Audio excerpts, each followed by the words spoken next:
समस्त को मोर जुहार। तो यहाँ हूँ मोर होली टाइम व्लॉग। तो 3 और 4 2 दिन ही छुट्टी थिला होली लगी। 3-4 तारीख जेहेतु आमर चंद्रग्रहण पड़ी 4 तारीख होली थिला। तो छुट्टी थिला बोली मुझे मोर हस्बैंड आम दुहे जाइलु मोर माँ घर के। तो जिन दिन गलु माने 3 तारीख ग्रहण सरला परे संध्यारे आम जाइलु टिके बाहर आड़े पदमपुर। तो इनु गोटे बढ़िया जगहटे अच्छे जेनु कि बहुत माने हेल्दी टाइप्स रो चाह माने मिलसी।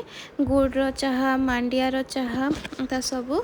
तो इनु मांडिया आ भी जिनिस मिलसी कोल्ड कॉफी एंता। तो आम भावलु कि टिके गुड़ चाह ट्राए करमु बोली इनके जाइथिलु।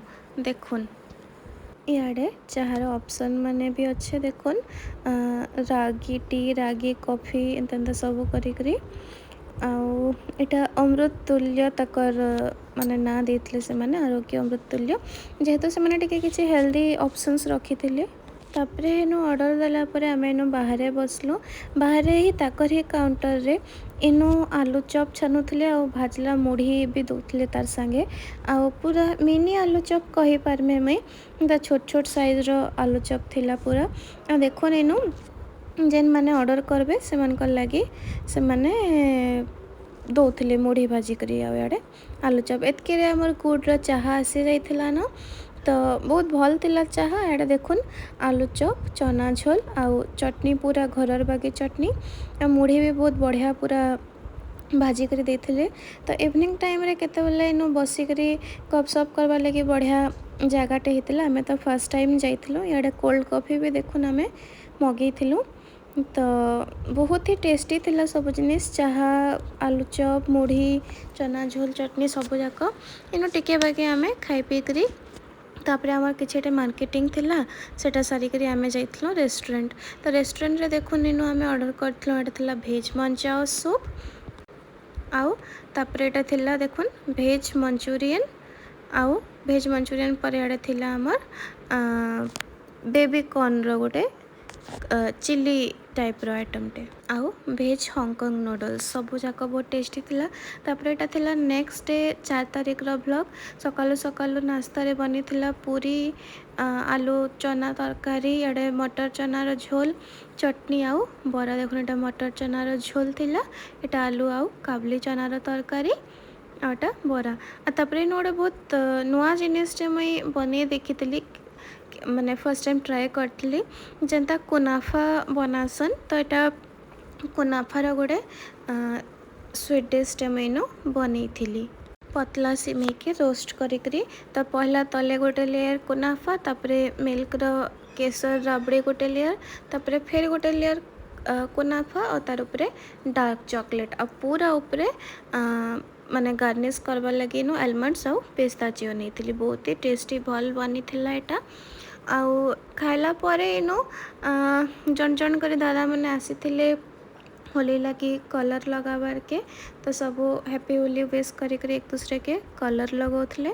ए वर्ष तो हेन्ता बहुत बेसी होली आमे नहीं खेली खाली माने गोटे नियम कहि पारमा कि वर्षकर गोटे तिहार कहि पारमा। तो हेति लगी टिके खाली फगु लगा लगी ही करी माने होली रो विश करथिलु। थरे थरे माने होलीटा लास्ट ईयर छाड़ी तार पहला थर आम जो बेले होली रे आसी इनके दीप्तिपुर ही। तो सेतके बेले सब भाई बहन माने भी जमी थिलु तो बहुत बढ़िया से आम होली खेली किंतु एथर आ कहीं आसी नाई थे आमे थिलु। आ एटा देखुन एटा होचन ट्विन्स दुईटा एक बहन बहन आउ दु जण पूरा एका देखबार के पूरा क्यूट क्यूट।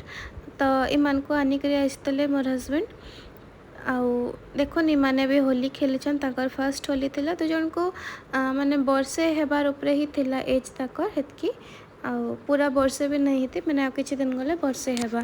तो एते छोट छोट छन तो ताकर फर्स्ट होली थिला आउ पूरा सिमिलर दुई जण आ जेहेतु से माने नाई कांदु थाई कारी पाखे भी रहुतिले। तो सेति लगी आमे आमर घर के से को नहीं करी आइसतेलु।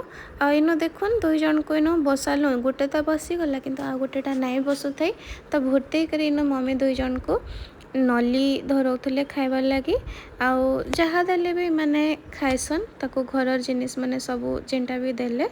तो देखुन इनु ये नाई बसु थाई तले बेले ताके बसई देली आ खाइबार टाइम माने नाई जानू थाई केटा केंता खाइसन कि काଣା बोली करी तो से मन को गोटे नली मैं खाई करी देखली से माने मत देखले बेले हेते लगी जानले कि हाँ एटा खाइबार अच्छे बोली करी इनो मोर बापा टिके मन को देखुन केंता कलर लगोछन नाके आई माने भी कांदो नहीं थे पूरा चुपचाप मुँह के देखे देथिले देखुन नाके केंता कलर लगोछन छुआ मन को संगे लागबार लगे बहुत मजा लगसी मोर बापा के आ याडे मैं मोर हस्बैंड भी टिके फगु लगा लगी हेइथिलो इनो तापरे मैं एटा टिके जाइथिली हमर साइड घर के तो इनो भी मैं समस्तन संगे टिके होली खेली थी होली दिन रे तो कहा के मना नहीं करी हुए कि कलर नहीं लग बोलिकी तो हेते लगे खुशी रे गोटे दिन के एंजॉय करवार कथा तापरे एटा होली दिन संध्या रे आमे टिके गुपचुप आउ दही माने दही बरार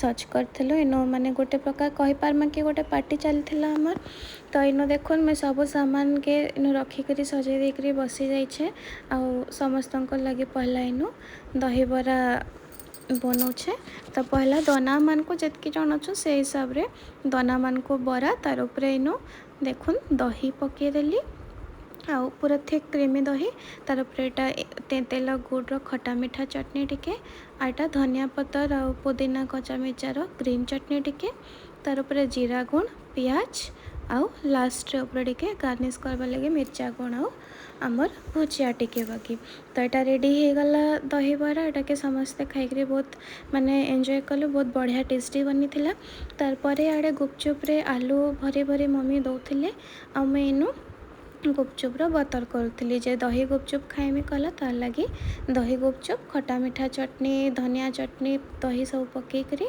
आ जाके प्लेन खाइबार थिला प्लेन तो हेतकी तो आम छुट्टी सरीगला नेक्स्ट आमको रिटर्न आसबार थिला तो रिटर्न आसला बेले देखुन इन ढेर सारा परिबा साग तापर इनो मिक्सचर खास्ता निमकी सबू माने नमकीन आइटम ढेर सारा जिनिस बापा आन देथिले मोर लगी इनु देखुन मुड़को निमकी एंता करी जब भी आईसी इटा गाठिया जब भी मैं आईसी आड़े माने बहुत सारा सामान एंता आनिकरी देसन बापा मते आउ आड़े बड़ी पापड़ सब एटा मम्मी बनै कहिथिले मते देबार लगी तो एटा चाउल रो बड़ी एटा छोट छोट फुल बड़ी सागु पापड़ चाउल पापड़ भजा बड़ी एंता करी ढेर सारा बड़ी आउ पापड़ सब सामान तो देखो नीनु मैं गोटे गोटे कर आपको देखा भी इटा थिला भजा बड़ी बहुत सुंदर बड़ी बनी छन इटा तो एतकी रे ही मैं एंड कर ब्लॉगटा।